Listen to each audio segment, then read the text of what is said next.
Dostga zor bo'lgan kunim do'stimni zor ayladi. Do'st bilganim ko'p meni zor aylab xor ayladi.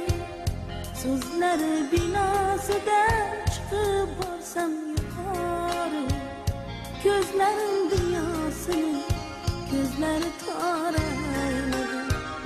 Do'stga zor bo'lgan kunim do'st meni zor ayladi.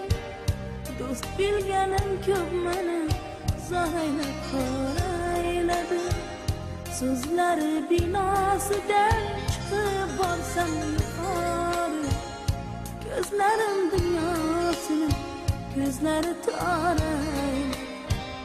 Sar bo'lib qulonchlarim parvoz qilib samoda, qo'llari arqon bo'lib ko'nglini dor ayladi.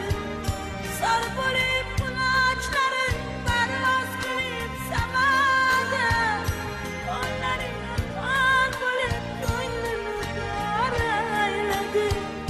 Sar sochib ostonalar tikladi koshonalar, cho'da do'stlar mizozini bilmadi ora